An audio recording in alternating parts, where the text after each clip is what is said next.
मुक्ति बंधन भाग 2 चैप्टर 38।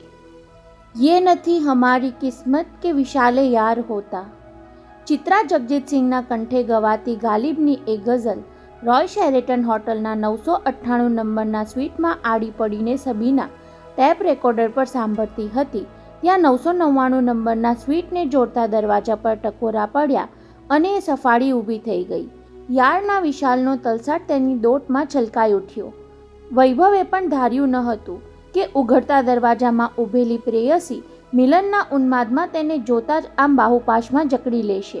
તેના હોઠ, ગાલ અને કપાળને પ્રણયની એવી ઉત્કટતાથી એ ચૂમતી રહી કે વૈભવ ઘડીભર હેપતાઈ ગયો। આજે આને શું થઈ ગયું? હંમેશા મંદ પ્રવાહમાં વહેતી નદીમાં એકાએક પ્રણયના પૂર કેમ ઉમટી પડ્યા? પ્રણય સંબંધને ક્યારેય લગ્નના બંધનમાં જકડી નહીં લેવાની મારી સાથે કરાર કરનારી સબીના જાણે જીવનભર મને જકડી રાખવા માંગતી હોય તેવી ઉત્કટ લાગણી કેમ પ્રદર્શિત કરે છે? લિસન, ધ્યાનથી સાંભળ। તેને પોતાના સ્વીટમાં ખેંચી લાવી ટેપ રેકોર્ડર પર વાગતી ગઝલની પંક્તિ તરફ વૈભવનું ધ્યાન દોર્યું। યે કહા કી દોસ્તી હૈ કે બને હૈ દોસ્ત નાસે। તને સમજાય છે કાંઈ? વૈભવની છાતી પર મુક્કો મારતી સબીનાએ છણકો કર્યો। દુનિયાના તમામ સંબંધોમાં દોસ્તીનો નાતો અનેરો છે વૈભવ, અને તું? કહેતા સબીનાએ ટેપ રેકોર્ડર ઓફ કરી દીધું। પછી વૈભવના વિખરાયેલા વાળને બંને હાથે સરખા કરતા સંભળાવ્યું। જેને ગઝલના ગમાં સમજ પડતી ન હોય તેને ગમનો ગ પણ ક્યાંથી સમજાય? વિરહની વેદનાનો અર્થ શું સમજાય? ત્યારે વૈભવ મલક્યો, તું આમ એકાએક કેમ વરસી પડી એ પણ મને તો નથી સમજાતું સબીના। ચાલ સમજાવું, કહી વૈભવનો કાન પકડી સબીના તેને 999 નંબરના સ્વીટ તરફ દોરી ગઈ। પહેલાં તારા આ બ્લુ લેબલના 2 ઘૂંટ પી લે, ત્યાર પછી કદાચ તને મારું કહ્યું સમજમાં આવશે। ટીપાઈ પર પડેલી વિસ્કીની બોટલમાંથી એક ગ્લાસ તૈયાર કરી તેણે વૈભવ સામે ધર્યો ત્યારે એ ફરી મલક્યો, આજે મારે એકલાએ જ પીવાનું છે? એનો આધાર તું મારા સવાલનો જવાબ આપીશ એના પર રહે છે। વૈભવનું વિસ્મય વધી ગયું। હવે સબીનાનો ઉન્માદ તેને રહસ્ય લાગવા માંડ્યો। એ શું પૂછવા માંગે છે? જવાબ આપવા માટે મગજને સતર્ક કરવા બ્લુ લેબલના ઘૂંટ પીતો એ તેને ચકાસતો રહ્યો। તેની કીકીઓમાં કોઈ જુદો જ ઉલ્લાસ ઉછળતો હતો અને વૈભવને ફડકો પડ્યો।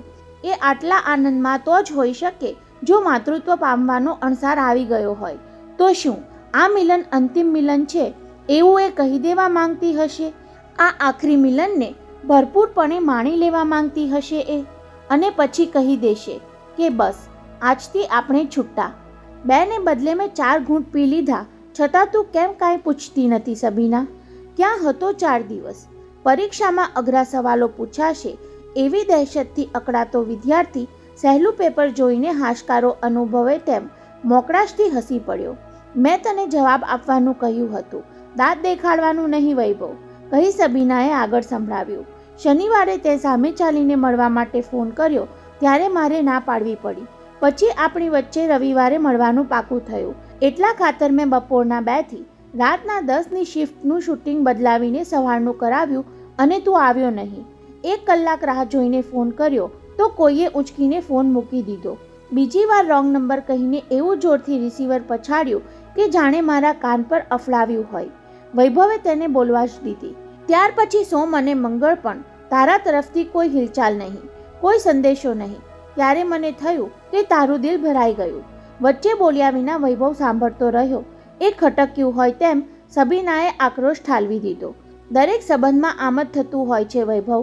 શરૂઆતમાં એવું કહેવાય કે તારા વગર હું એક દિવસ પણ રહી નહીં શકું, પછી ધીમે ધીમે એક દિવસ 4 દિવસમાં બદલાઈ જાય અને તું તો સવાલ પૂછવાનું કહેતી હતી। એ શ્વાસ લેવા રોકાઈ એટલે વૈભવે હળવેકથી કહ્યું, તેને બદલે લેક્ચર આપવા લાગી સબીના। પહેલાં તને મારા બોલ બોર જેવા મીઠા લાગતા હતા અને હવે લેક્ચર જેવા ખાટા લાગવા માંડ્યા। હું 4 દિવસ તને કેમ મળી શક્યો નહીં એનું કારણ જ જાણવું છે ને તારે? હા, મારે કારણ જ જાણવું છે, બહાનું નહીં। મારે બહાના કાઢવાનું કોઈ જ કારણ નથી સબીના, કહીને વૈભવથી ઉમેરાઈ ગયું। પરણેલાએ જ બહાના ઉપજાવી કાઢવા પડે છે અને એટલે જ તો હું પરણવા માંગતી નથી। સાંભળીને વૈભવને પોતે જ પોતાની દુખતી રગ દબાવી દીધા જેવું લાગ્યું। ફેમિલીમાં એક બહુ ગંભીર ઘટના બની ગઈ હતી સબીના। સાંભળીને સબીના ગંભીર બની ગઈ। રવિવારે સવારે મારા નાના ભાઈ સિદ્ધાર્થનો ઓનલી સન કિડનેપ થઈ ગયો હતો। Oh my God! સબીનાના બંને હાથ હૃદય પર ચંપાઈ ગયા. તારો ભત્રીજો કિડનેપ થયો અને તે મને જાણ પણ ન કરી? સબી, કોઈને જાણ કરી શકાય તેમ ન હતું, કહી વૈભવે ગૌરવના અપહરણ પછી આવેલા ફોનની, ત્યાર પછી ઘરમાં પ્રસરેલી ગમગીની અને પોલીસ કમિશનરે દરેક ફોન પર જાપ્તો મૂકી દેવાની વાત ટૂંકમાં કહી સંભળાવી.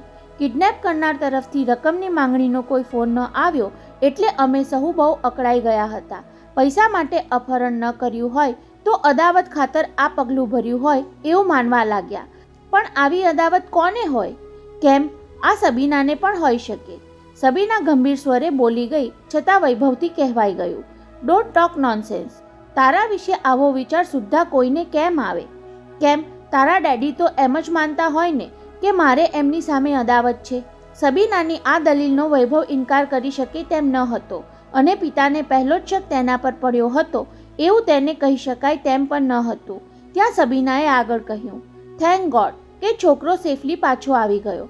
છતાં કિડનેપર કોણ હતું એ ભેદ ઉકેલાય નહીં ત્યાં સુધી હું શકદારના લિસ્ટમાં તો રહેવાની જ ને.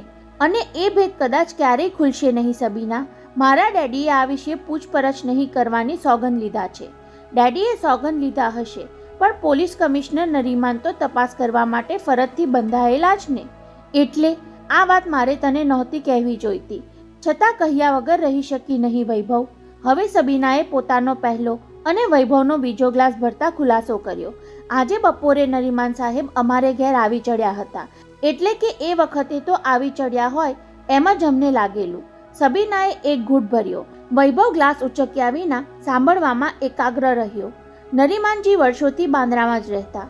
અગાઉ એ એરિયાના પોલીસ ઉપરી હતા ત્યારે અમારે ઘેર આવવા જવાનો વ્યવહાર હતો. કમિશનર થયા પછી એમનું રહેઠાણ બદલાઈ ગયું એટલે ઘણા વખતે અચાનક આવી ચડ્યા કહેવાય. સબીના, તને ખાતરી છે કે એ આ વિશે જાણવા આવ્યા હતા? હવે લાગે છે કે એમના આગમનનો એ જ હેતુ હોવો જોઈએ.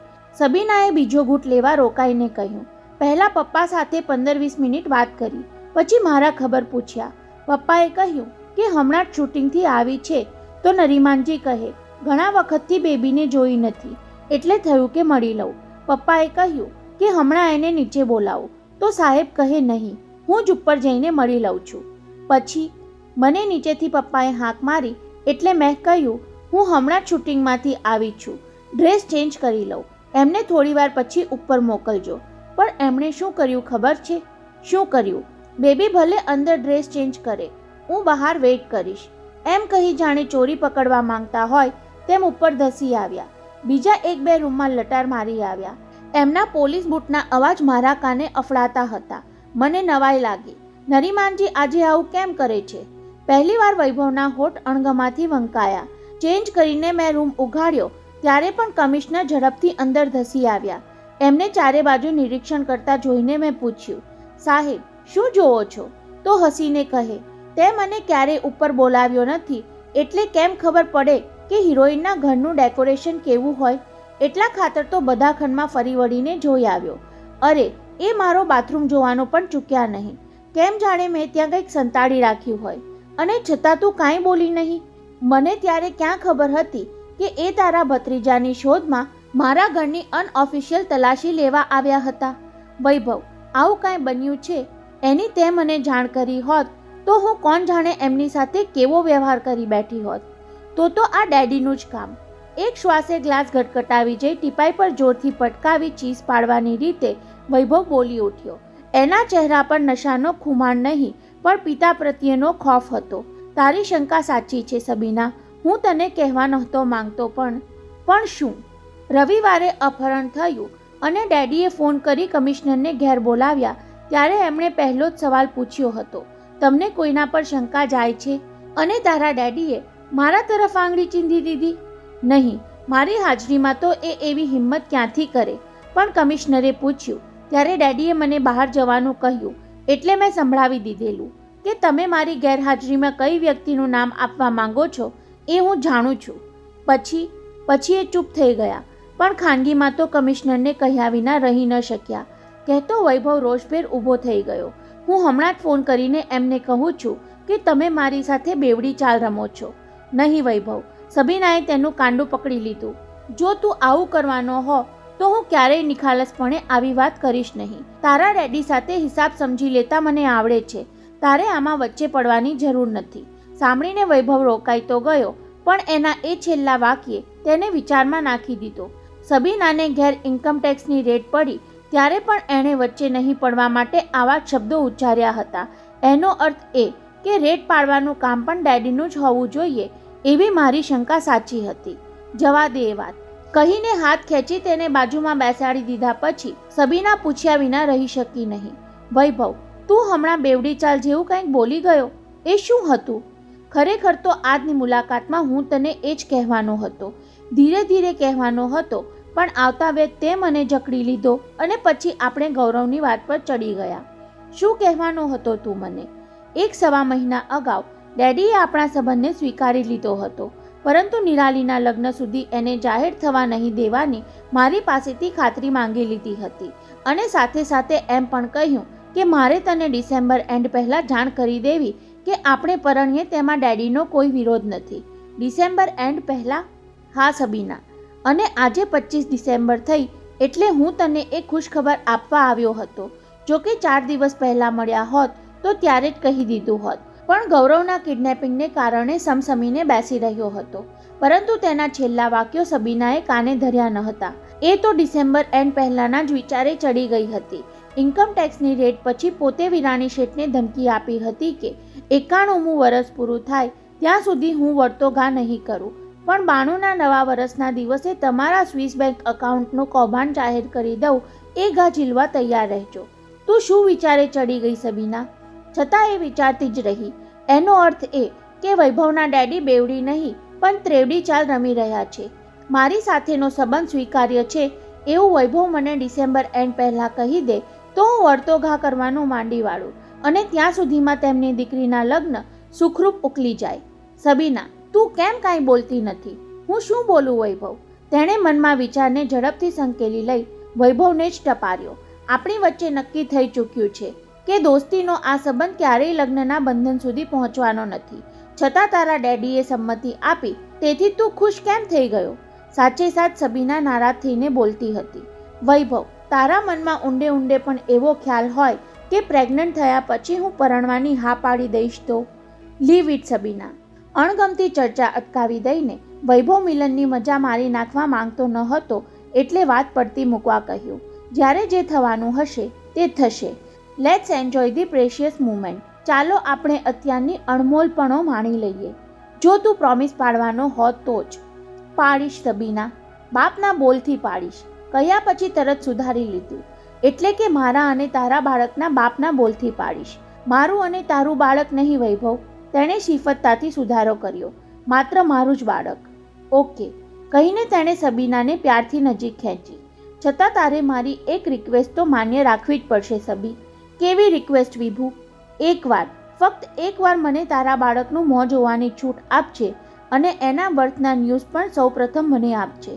બર્થના ન્યૂઝ તો મારા કે તારા પહેલાંય ડૉક્ટર નર્સ જાણી લેશે વૈભવ. હા, એ આવવાનું છે. એના ખબર સૌપ્રથમ હું તને જ આપીશ. એનું પ્રોમિસ. કહીને એણે વૈભવની કમર ફરતે હાથ વીંટાળ્યો. પછી કહ્યું, અને બાળકનું મોઢું જોવાની ઈચ્છા પૂરી કરવા માટે તો તારે બહુ લાંબે સુધી આવવું પડશે. કેમ, તું ડિલિવરી કોઈ ટાપુ પર કરવાની છો?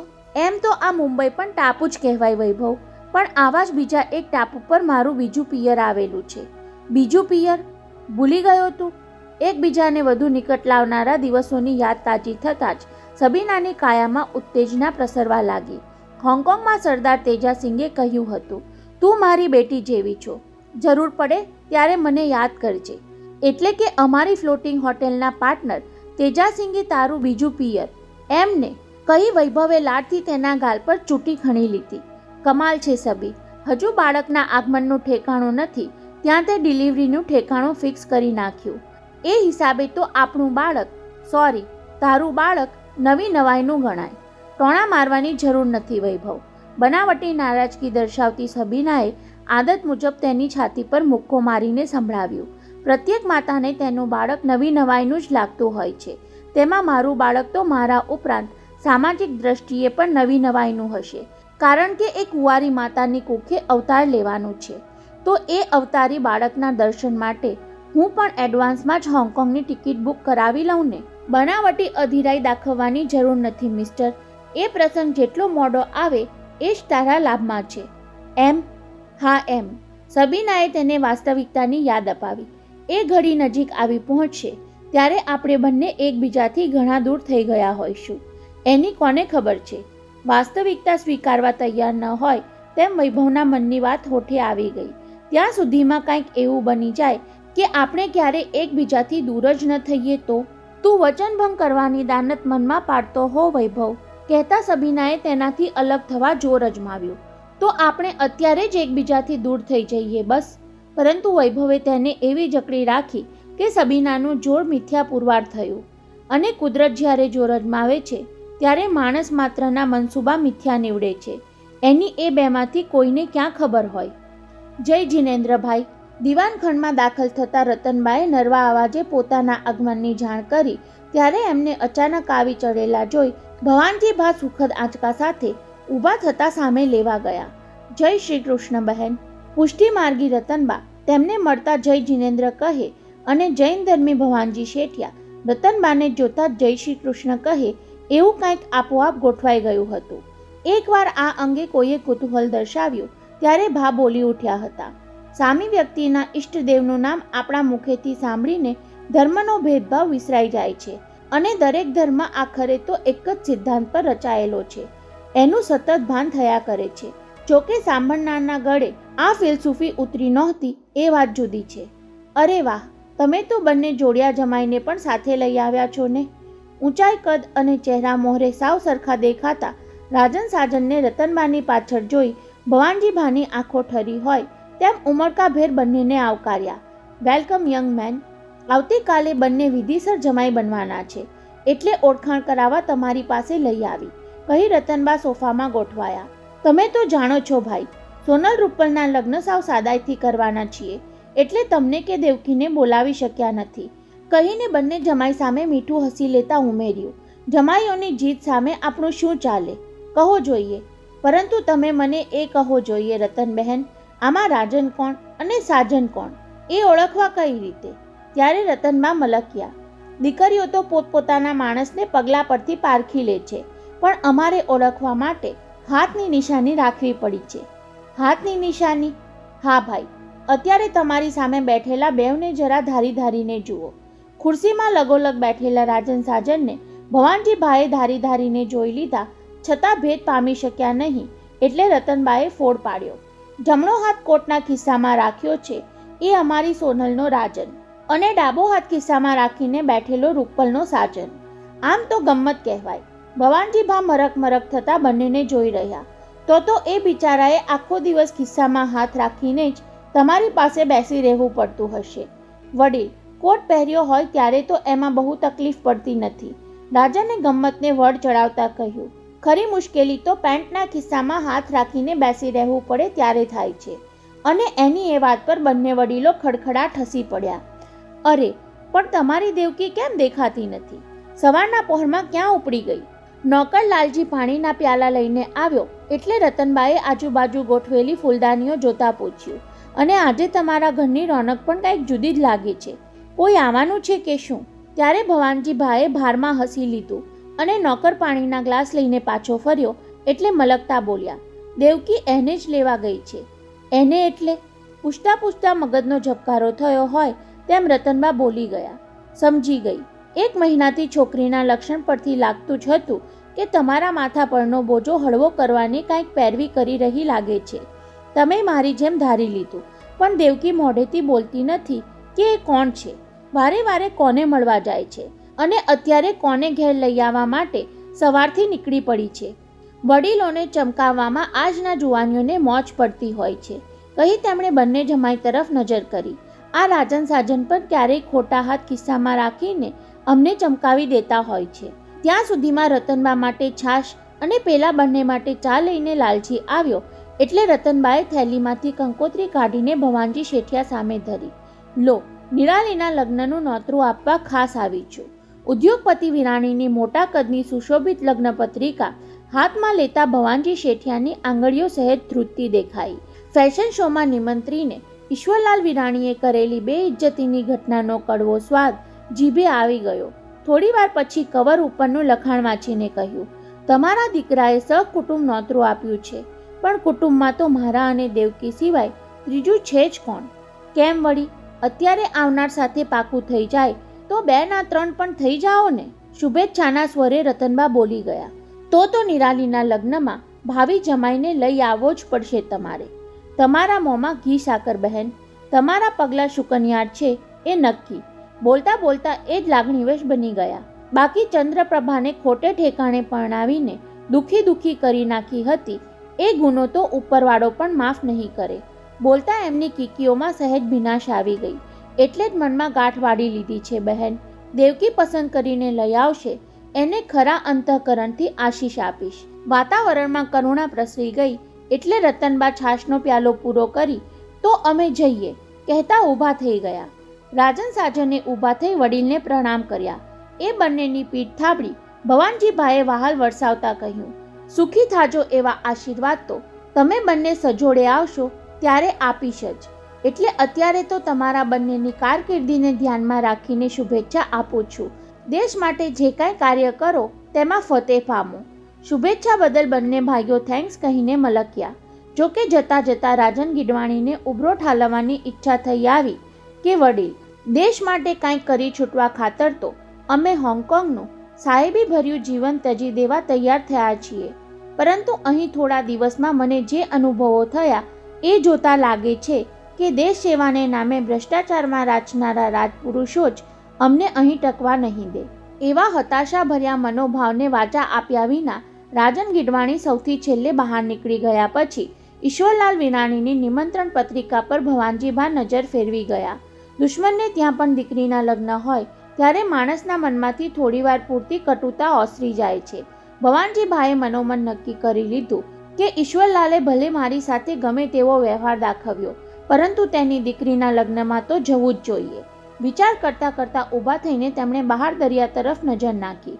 સમુદ્રના ઉછળતા મોજાને જોઈ તેમના મનમાં પણ દેવકીને પરણાવવાનો ઉલ્લાસ ઉછળવા લાગ્યો. બસ પોતે પસંદ કરેલું પાત્ર લઈને દેવકી હમણાં આવી પહોંચે એટલી જ વાર છે. પછી મારી દોહિત્રીના લગ્નની ઉજવણીમાં કોઈ મણા નહીં રહેવા દઉં હું.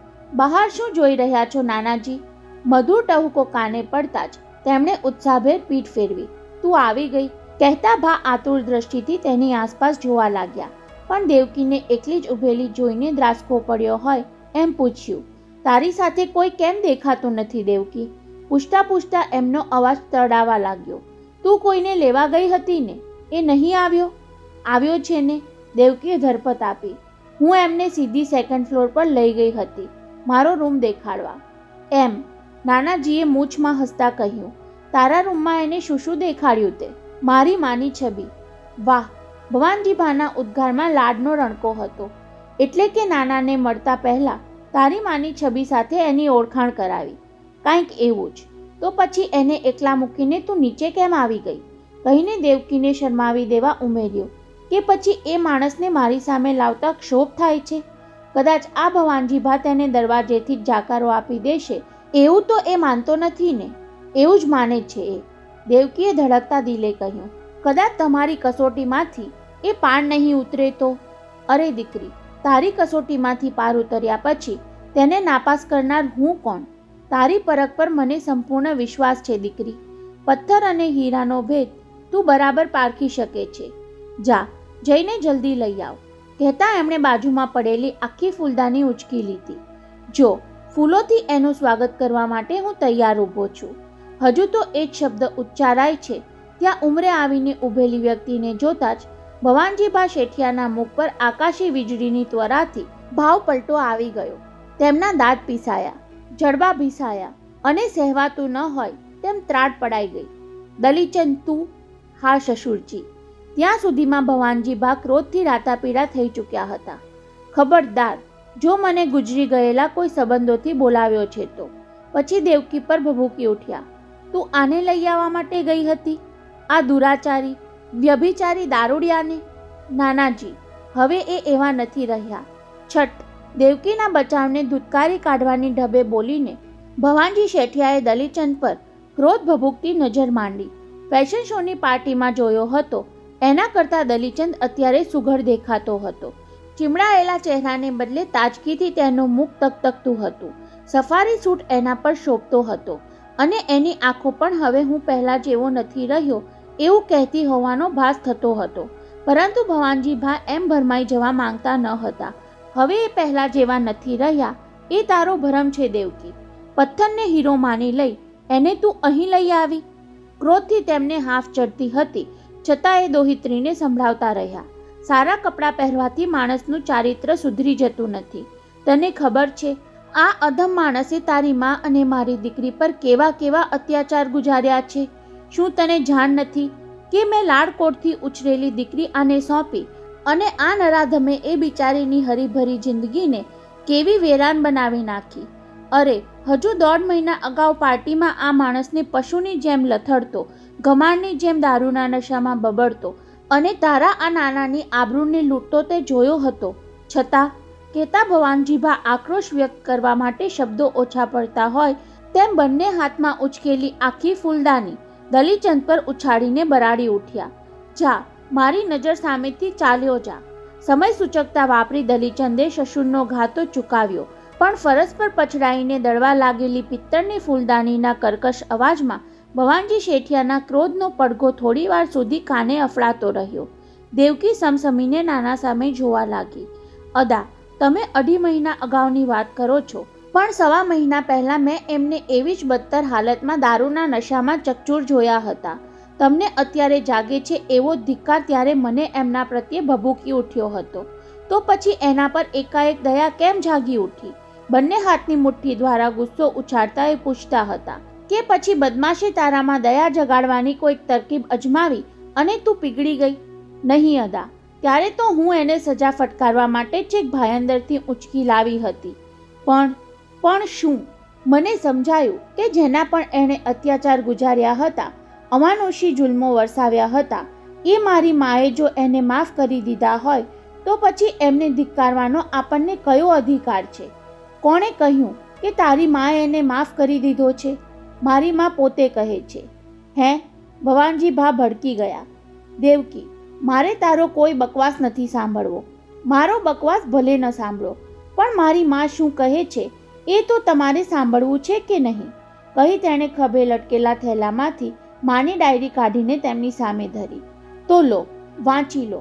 ચંદ્રપ્રભામાંથી ચંદ્રસ્મિતા સાધ્વી બનેલી મારી માની જીવન કથની. સાંભળીને અત્યાર સુધી સ્વસ્થ ઊભેલો દલીચંદ હેબત ખાઈ ગયો અને આક્રોશથી ધ્રુજતા ભવાનજીભા પુતળાની જેમ સ્થિર બની જઈ દોહિત્રીને તાકવા લાગ્યા. તો શું એને પણ ખબર પડી ગઈ કે એની માં જીવિત છે? ક્યારે? કેવી રીતે? લઈ લો નાનાજી, આના એક પાને મારી માએ આ માણસના બેસુમાર અત્યાચારની યાતના વર્ણવી છે, જે વાંચીને આપણે આખા સળગી જઈએ. દેવકીનો શ્વાસ ઊંચો થતો જતો હતો, પરંતુ એના છેલ્લા પાના પર મારી માએ અને તમારી પુત્રી ચંદ્રપ્રભાએ જે લખ્યું છે એ વાંચીને તમે ફેસલો કરજો કે આ સામે ઊભેલાને તમારે ધિક્કારવો કે આવકારવો છે. કહેતી એ 2 ડગલા પાછળ હટી. ત્યાર સુધી હું એમને ઉપર લઈ જાઉં છું, કહી તેણે દલીચંદનો હાથ પકડી લીધો. છતાં એક વાત કહેતી જાઉં છું, તમારા સિવાય આ જગતમાં મેં કોઈને પૂજ્ય ગણ્યા નથી. તમારાથી વિશેષ આ જીવનમાં મેં કોઈને માન્યા નથી. એટલે તમારો ચુકાદો મારા માટે શિરોમાન્ય જ હશે. તમે એમને જાકારો આપશો તો હું જ્યાંથી એમને લઈ આવી છું ત્યાં ફરી મૂકી આવીશ. એ શબ્દો સાથે દેવકી દલીચંદને લઈ ઉપર ચાલી ગઈ અને ચંદ્રપ્રભાની જીવન કથનીનો બોજ ઉચકીને ઊભેલા ભવાનજી શેઠિયા સ્તબ્ધ બની જઈ તેમને જોતા રહ્યા.